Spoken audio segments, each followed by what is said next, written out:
दोस्तों आज की इस वीडियो के अंदर मैं आपको बताऊंगा कि जीएसटी पोर्टल पे एक नई एडवाइजरी जो है वो जारी की गई है। और वो जो एडवाइजरी है जितने भी टैक्स पेयर हैं, चाहे वो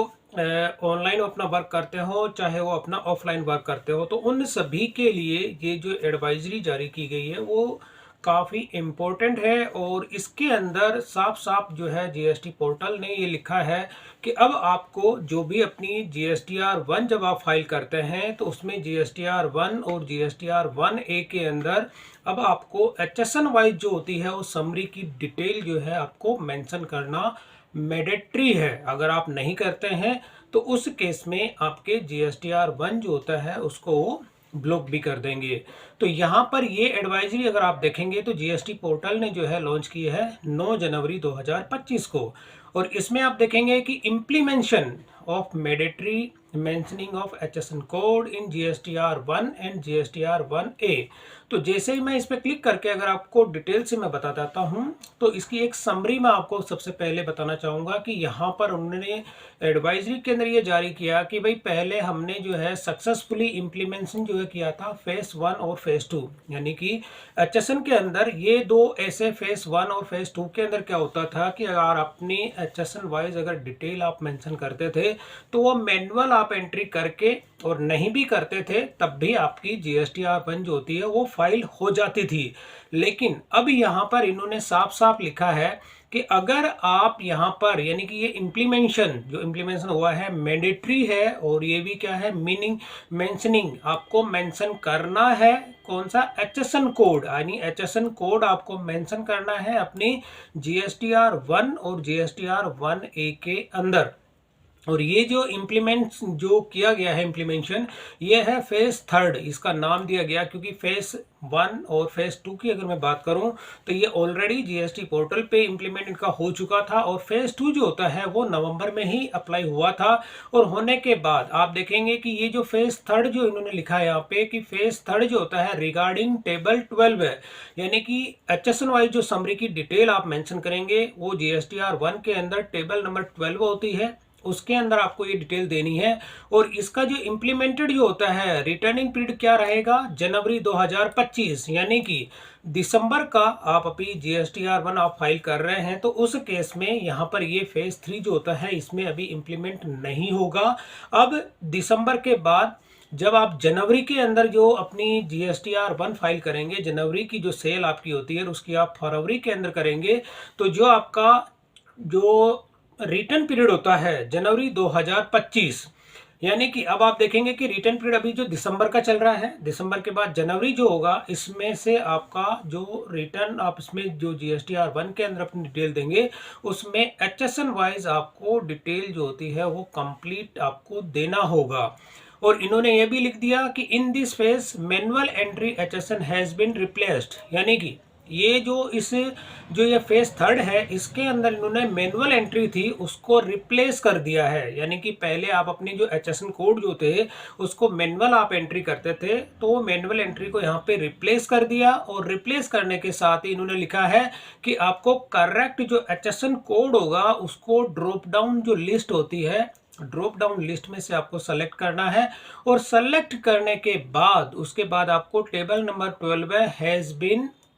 जो बाइफोरगेट जो आ जाएगी इसकी इंफॉर्मेशन आएगी, 2 टेबल्स आपको इसमें दी जाएगी। और उसमें कौन सी? B2B एंड B2C, यानी कि आपको इसमें जो जब एंट्री आप करेंगे, अभी आप देखेंगे B2B और B2C की 2 तरह की एंट्री होती है इसमें। तो यहाँ पर वो एंट्रीज के लिए 2 इन्होंने मेंशन किया, B2B का और B2C की जो है ये रिपोर्ट इसमें जो होगी सप्लायर सेपरेटली, यानी कि B2B की एंट्री अलग इसमें सेपरेट रहेगी, B2C जो होगी उसकी भी सही यहाँ पे एक सेपरेट टेबल इसमें रहेगी। तो इन दोनों की जो रिपोर्टें होती है वो सेपरेट यहाँ पे जनरेट होगी। और इसी के बाद में जो फर्दर जो वैलिडेशन होता है regarding value of the supply and tax के जो होती है इसके अमाउंट की जो होती है इसके अंदर जो अलग अलग टेबल्स जो होती है उससे इसको वैलिडेट किया जाएगा। और वैलिडेट करने के साथ में जो इनकी जो टेबल्स होती है यानी कि दोनों टेबल जो होगी GSTR जो 1 आप फाइल करते हैं उसमें टेबल नंबर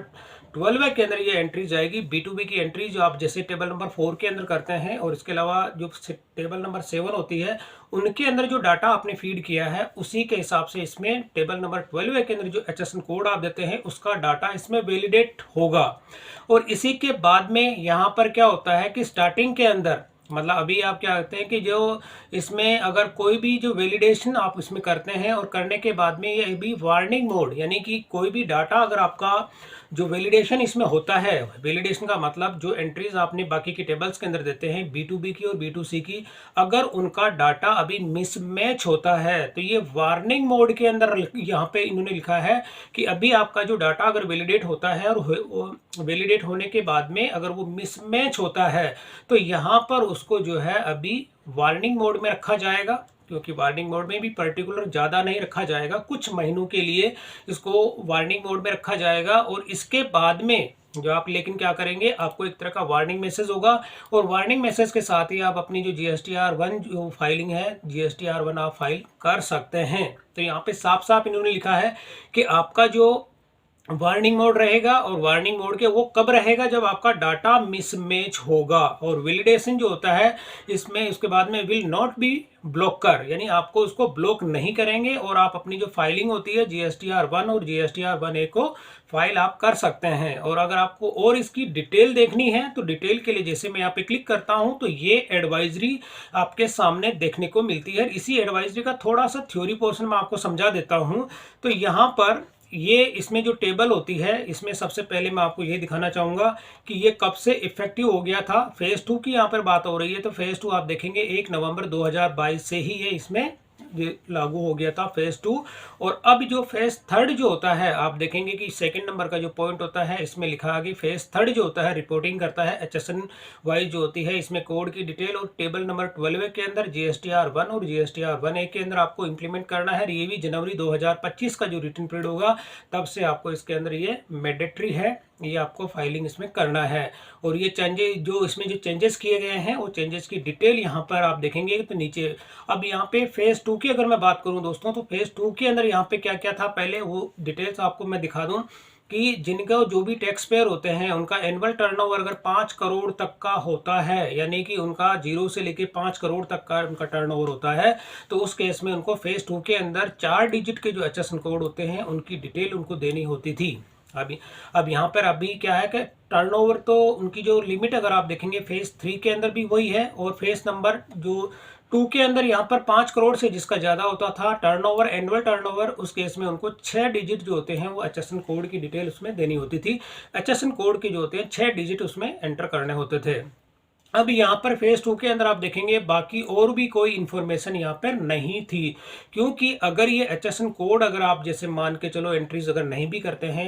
नहीं करते थे तब भी आपकी GSTR1 जो थी वो फाइल हो जाती थी। लेकिन अब यहाँ पे फेज़ 3 जो होता है ये वाला जो है इस सेक्शन के अंदर आप देखेंगे तो सबसे पहले ही इन्होंने बोल्ड कलर के अंदर यहाँ पे हाईलाइट करके यहाँ पे लिखा है कि आपको मैंडेटरीली जो होता है रिपोर्टिंग करना है 4 डिजिट के HSN कोड जो होती है उसमें चाहे गुड्स हो चाहे सर्विस हो, तो उसमें आपको जो भी अगर आपका टर्नओवर का दायरा यहाँ पे लिखा गया है कि अगर 5 करोड़ तक का रहता है तो आपको यहाँ पे 4 डिजिट का लेना है, वो मैंडेटरी है। मतलब यहाँ पे इन्होंने मैंडेटरी लिखा है कि नहीं वो अब कंपलसरी हो गया है, आपको एंट्री करनी ही करनी है, पहली चीज है। और जिनका 5 करोड़ से ज्यादा का टर्नओवर है उनको यहाँ पर 6 डिजिट के जो HSN कोड होते हैं उनकी चाहे वो गुड्स हो चाहे सर्विस हो उनके अंदर उनको एंट्रीज देनी है। इसके बाद में इन्होंने 3 पॉइंट और इसमें दिए हैं। 3 पॉइंट में पहला पॉइंट जो यहाँ पे इन्होंने साफ साफ लिखा कि manual user entry HSN code will not be allowed, यानी कि कोई भी अगर यूजर होगा उसके अंदर जो HSN कोड होता है अगर वो मैनुअल इसमें एंट्री करता है तो उसको इसमें यहाँ पे अलाउ नहीं किया जाएगा। वो आप देखेंगे, इसकी मैं प्रैक्टिकल भी आपको करके दिखाऊंगा। और सेकंड नंबर का पॉइंट होता है कि HSN code can be selected from the drop down only, यानी कि कोई भी जब आप HSN कोड इसमें एंटर करेंगे टेबल नंबर 12 के अंदर तो उसकी एक ड्रॉप डाउन लिस्ट इसमें जनरेट हो जाएगी और उसी ड्रॉप डाउन लिस्ट में से आपको सेलेक्ट करना है तो आपके प्रोडक्ट की डिस्क्रिप्शन और डिटेल वहाँ पे शो हो जाएगी, वही इसमें वैलिडेट होगी। और यहाँ पर थर्ड नंबर का पॉइंट होता है कि कस्टमाइज डिस्क्रिप्शन जो होता है वो अगर आप मेंशन करते हैं इन HSN मास्टर, अगर आपने कोई भी अपना HSN जो उसमें मास्टर जनरेट करते हैं, will auto populate in new field. जो अगर आप एक तरह का मास्टर जनरेट कर लेते हैं कि जो HSN कोड आपके होते हैं बार बार आपको उसमें एंटर करना होता है, तो आपने क्या करेंगे कि एक मास्टर अगर आप जनरेट कर देते हैं तो उस मास्टर को कहा यहाँ पे इन्होंने नाम दिया गया है कि वो जो डाटा होगा डिस्क्रिप्शन एज पर HSN कोड, यहाँ पे इन्होंने लिखा है कि आप इसमें मास्टर फाइल भी जनरेट करेंगे, तो आप जैसे उसमें यूज़ करेंगे तो आपका जो डिस्क्रिप्शन में जो आप उसमें एंटर करते हैं तो वो चीज़ आपके उसमें अंदर टेबल नंबर 12 में के अंदर ऑटो पॉपुलेट होके आ जाएगी। और यहाँ पर इसी के साथ इन्होंने बताया कि ये टेबल नंबर 12 जो होगा इसका वैलिडेशन का मेथड क्या रहेगा, यानी इन्होंने साफ साफ लिखा कि इसमें जो वैलिडेशन रहेगा वो कौन कौन सी वैल्यूज़ होगा जो कि इसको वो कैप्चर करेगा, और कैप्चर करने के बाद में आपको वार्निंग मैसेज जो होता है वो डिस्प्ले करेगा। तो यहाँ पे इन्होंने साफ साफ लिखा कि सबसे पहले अगर आपका कोई भी B2B सप्लायर होता है, अब B2B सप्लायर होता है उसका जो डाटा होता है उसको किस तरह से एनालाइज करेगा, तो यहाँ पर आप देखेंगे कि ये टेबल नंबर 4A 4B और 6B 6C 8 ये क्या होती है कि जो रिसिपिएंट अगर आपका रजिस्टर्ड होता है उस केस में टेबल नंबर 12 के अंदर जो आप HSN वाइज जो डिटेल देते हैं, तो इन टेबल के अंदर जो डाटा आपने उसमें एंटर किया है GST पोर्टल पे उन सब का यहाँ पर वो वैलिडेट करेगा। और वैलिडेट करने के साथ ही ये रजिस्टर्ड के केस में बता रहा हूं मैं, और यहाँ पे B2B अगर आपका कोई भी जो सप्लायर होता है यानी कि रिसिपिएंट जो आपका रजिस्टर्ड होता है तब उसमें आपका 9A 9B ये रजिस्टर्ड के केस में है, 9C ये भी रजिस्टर्ड के केस में, टेबल नंबर जो 15 होती है वो भी अगर आपका रिसिपिएंट रजिस्टर्ड होता है उस केस में 15A। तो यहाँ पर ये वाला पूरा कॉलम केवल B2B के लिए होता है कि ये जो GSTR1 के अंदर जब आप टेबल्स के अंदर डाटा फीड करते हैं, फीड करने के बाद टेबल नंबर 12 के अंदर जो HSN वाइज आप डिटेल देते हैं तो इन्हीं का वो वैलिडेट करेगा। और वैलिडेट करने के बाद में अगर डाटा आपका मिसमैच होता है तो आपका वार्निंग मैसेज जो होता है, यानी वार्निंग मोड के अंदर आपकी GSTR1 जो होती है वो, और GSTR1 एक फाइल तो हो जाएगी लेकिन वो आपका वार्निंग मोड रहेगा कि आपका डाटा मिसमैच है लेकिन फिर भी आपने अपनी GSTR1 और GSTR1A को फाइल किया है। तो ये तो हो गया B2B के केस में। अब यहाँ पे सिमिलरली जो B2C अगर होता है आपका, B2C के केस में आप देखेंगे कि आपकी अलग अलग एंट्रीज आपकी अलग अलग टेबल्स के अंदर होती है। तो यहाँ पे होता है कि इसका जो वैलिडेट डाटा कैसे होगा, डिफरेंट जो इसकी टेबल्स होती है, table number 5A 6A 7A 7B और 8, तो ये अलग अलग इसमें यहाँ पे होता है। अब यहाँ पे कोई भी अगर रेसिपिएंट आपका अनरजिस्टर्ड होता है उस केस में एंट्रीज आप कहाँ कहाँ करते हैं तो वो चीज़ होगी इसके अंदर। और इसी के साथ में 9A एक्सपोर्ट अगर आप करते हैं और वो अनरजिस्टर्ड होता है तो उस केस में आपकी एंट्री यहाँ से इसमें वैलिडेट किया जाएगा। 9A और B2C लार्ज होता है उस केस में, 9B ये भी अनरजिस्टर्ड के केस में। तो ये टेबल्स पूरी दी हुई है। 9C 10 और 15 जो होती है रेसिपिएंट अगर आपका अनरजिस्टर्ड होता है इस केस में, 15A जो भी रेसिपिएंट आपका अनरजिस्टर्ड होता है उसमें, और ये B2C सप्लायर्स जो होती है वो सारे के सारे टेबल नंबर 12 के अंदर जो होता है यहाँ पर इनसे डाटा वैलिडेट करेगा। और वैलिडेट करने के बाद में आपका वार्निंग मैसेज जो होता है आपका B2B और B2C दोनों ही यहाँ पे इन्होंने जो उसको वैलिडेट किया है। और इसी के बाद में यहाँ पे लिखा है कि इन केस अगर कोई अमेंडमेंट इसके अंदर करता है तो उसकी different values taken by the purpose of validation, तो इसमें जो होता है उसको वो वैलिडेट करेगा। कोई भी अगर आपका कोई अमेंडमेंट होता है तो उस केस में यहाँ पर ये तीसरा अलग से पॉइंट इसमें दिया गया है। तो ये चीज़ होती है कि उसका एक अलग से इसमें जो एक्शन इसमें लिया जाता है। अब यहाँ पे लास्ट में एक जो इनने वार्निंग मैसेज भी लिखा है कि ये इसमें क्या होता है कि जो डाटा आपका इनिशिएट जो वैलिडेट इसमें किया जाएगा वो कीप्ड वार्निंग मोड ओनली। यहाँ पे इन्होंने देखें कि ये वाली जो लाइन उन्होंने साफ साफ लिखी स्टार लगा के, वार्निंग यहाँ पे कहाँ तक है कि ये जो आपका डाटा जो वैलिडेट किया जाएगा अलग अलग टेबल्स में स्टार्टिंग के अंदर इसको वार्निंग मोड में रखा जाएगा। मैंने ये पहले भी बता दिया, वार्निंग मोड ओनली। और that means warning alert message shall be showing your case your mismatch value, यानी कि ये आपका जो वार्निंग मैसेज होगा इसका ये मतलब होगा कि जो आपने HSN वाइज जो डिटेल दी है और जो आपने अपनी बाकी की टेबल्स के अंदर जो एंट्री आपने की है उसका डाटा आपका यहाँ पे मिसमैच हुआ है, यानी वैल्यू जो है वो मिसमैच हो रही है लेकिन फिर भी आपकी GSTR1 जो है वो आप फाइल कर रहे हो। तो यहाँ पर ये चीज़ आपको देखनी है। और इसमें जो होता है ये साफ साफ लिखा हुआ है कि आप जब इसमें tax payer will be able to file GSTR1, यानी कि वार्निंग मोड के अंदर आएगा लेकिन फिर भी आप अपनी GSTR1 को फाइल कर सकते हैं। और ठीक इसी तरह से क्या होता है कि फर्दर केस सप्लायर B2B जो होता है reported under the table GSTR1 that भी B2B टैब और B2B can not be left empty. तो ये साफ साफ इन्होंने लिखा अगर कोई भी B2B सप्लाई अगर आपकी होती है उस केस में आप टेबल नंबर 12 जो होती है उसको आप खाली नहीं छोड़ सकते, उसमें आपको एंट्री देना कंपलसरी है, मैंडेटरी होगा। ये इन्होंने फेज 3 के अंदर लिखा। और इसके साथ ही अब टेबल नंबर 12 जो होगा इसमें क्या क्या फीचर्स इसमें और इन्होंने ऐड किए हैं उसकी डिटेल यहाँ पे इन्होंने दी है कि यहाँ पे पूरा जो होता है कि इसमें जो डिटेल्स ऊपर दी गई है उसी का इन्होंने एडिशनल जो इसमें जो क्या क्या इसमें चेंजेस किए हैं टेबल नंबर 12 के अंदर आप देखेंगे तो GSTR1 और 1A के अंदर सबसे पहला पॉइंट उन्होंने दिया है कि टेबल नंबर 12 जो होगा इसके अंदर GSTR1 और 1A जो होता है इसमें बाइफोरगेट करने के लिए 2 टेब इन्होंने सेपरेट दी गई है। इसमें B2B सप्लायर की एक यहाँ पे जो टेब होती है वो इन्होंने सेपरेट यहाँ पे लिख दिया कि भाई B2B सप्लायर की है वो एक टेब इसकी रहेगी और सेकंड वाली जो रहेगी वो B2C सप्लायर की रहेगी। तो इस केस में क्या होता है कि डाटा बाइफोरगेट करने के केस में थोड़ा सा इजी रहेगा। टैक्स पेयर जो होते हैं need enter HSN summary detail B2B supplier and B2B supply separately under जो रेस्पेक्टिव टैब्स, यानी कि कोई भी टैक्स पेयर होगा अगर B2B की जो सप्लाई की एंट्री होती है वो इसके अंदर जाएगी B2B सप्लायर्स जो होते हैं उसके अंदर, और कोई B2C की एंट्रीज आपकी होती है उसकी एंट्री आपको B2C सप्लायर जो होती है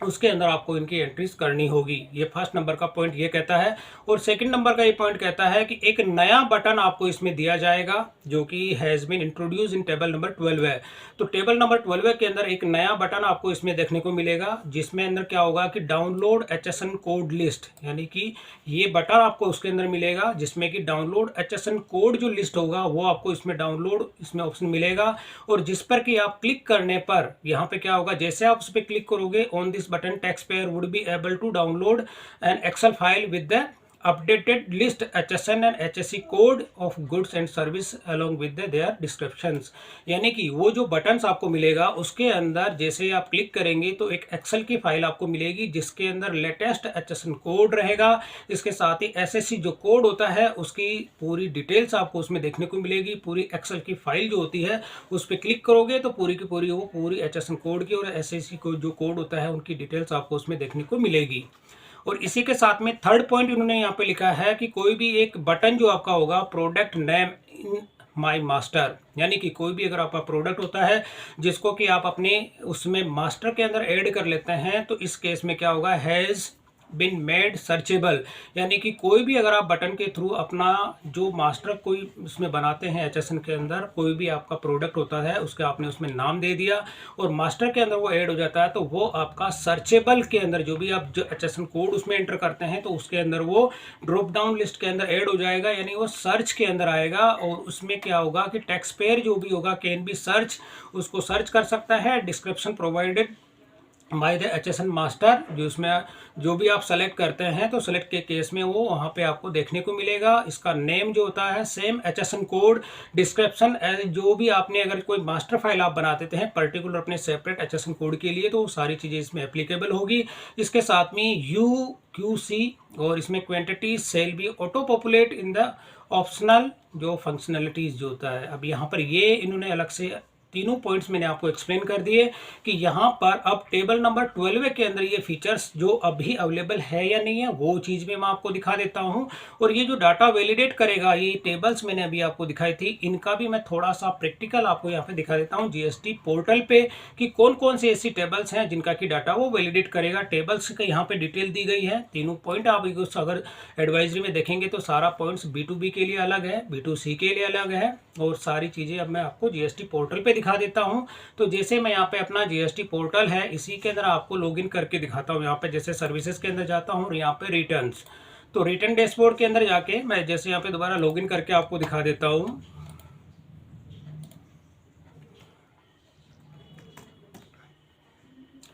तो अब यहाँ पर आप क्या करेंगे, जब अपनी GSTR-1 को जब आप फाइल करते हैं, तो मैं आपको यहाँ पे दिखा देता हूँ दिसंबर मंथ का जो होता है, यहाँ पे अभी दिसंबर का ये रिटर्न पीरियड मेरा है, लेकिन फेज 3 जो होगा जनवरी से, यहाँ पे ये टैक्स पीरियड आप देखेंगे अभी जनवरी आएगा, तो जनवरी के अंदर अभी तो यहाँ पे जनवरी से जितने भी टैक्स पेयर होंगे जनवरी में जो अपनी GSTR-1 को फाइल करेंगे, तो जैसे ही यहाँ पर मैं GSTR-1 को आपको दिखा देता हूँ, तो जैसे मैं प्रिपेयर ऑनलाइन पे जाता हूँ, तो यहाँ पर आप देखेंगे टेबल नंबर 12 जो होती है ये HSN वाइज समरी। तो जैसे मैं इस पर क्लिक करता हूँ, तो अभी आप देखेंगे कि यहाँ पर किसी भी तरह का जो कोई नया बटन आपको देखने को जो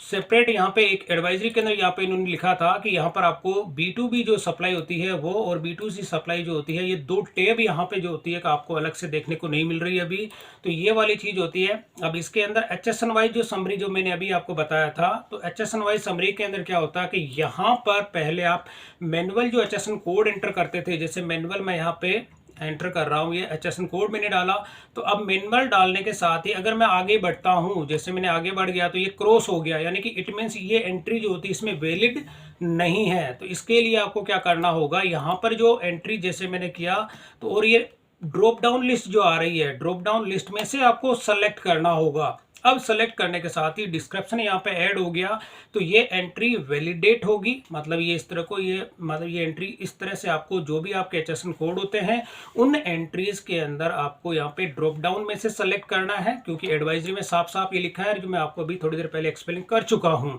अब इसके अंदर बाकी की जो एंट्रीज होती है, आपको प्रोडक्ट मास्टर है वो भी कैसे ऐड करते हैं मैं अपनी नेक्स्ट वीडियोस में आपको दिखा दूंगा। इसके साथ में अब ये कौन सा प्रोडक्ट है वो आपको यहाँ से सेलेक्ट करना है। सेलेक्ट करने के साथ ही इसकी क्वांटिटी कितनी है, टोटल इसका टैक्सेबल वैल्यू कितनी है और इसका रेट कितना है, GST का परसेंटेज कितना है, इसमें इंटीग्रेटेड टैक्स कितना है, सेंट्रल टैक्स कितना है, स्टेट टैक्स कितना है, तो ये सारी चीज़ें आपको इसमें फिल करनी होगी। अब इसमें मैंने आपको बताया था कि एक बटन इसमें दिया गया है, यहाँ पर आपको 3rd नंबर का जो पॉइंट था यहाँ पे कि आप सॉरी 2nd नंबर का पॉइंट जो होता है इसमें कि इंट्रोड्यूस किया गया था डाउनलोड HSN कोड लिस्ट। तो ये वाला जो बटन आपको देखेंगे GST पोर्टल पे, तो ये रहा डाउनलोड HSN, जो यहाँ पे जैसे आप क्लिक करेंगे तो यहाँ पर आप देखेंगे कि एक्सेल की एक फाइल डाउनलोड होती है और डाउनलोड होने पर वो इसमें जितने भी आपके लेटेस्ट जो HSN कोड होते हैं या SSC कोड होती है उसकी पूरी डिटेल आपको इसमें देखने को मिलती है। तो जैसे मैं अभी इस पर क्लिक कर रहा हूँ तो यहाँ पे भी हो नहीं रहा, लेकिन हो सकता है इन फ्यूचर में वो अपडेट कर दें।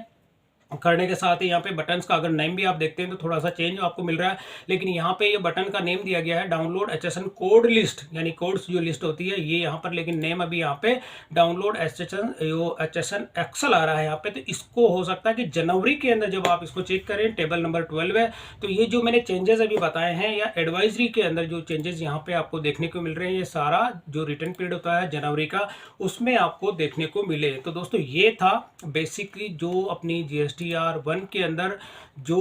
GSTR-1 और GSTR-1A से रिलेटेड जो HSN वाइज जो एक इम्पोर्टेंट अपडेट था वो अपडेट मैंने आप लोगों को इसमें दिया। तो दोस्तों वीडियो पसंद आई तो इसे लाइक और शेयर जरूर करें और मेरे चैनल को सब्सक्राइब करना ना भूलें।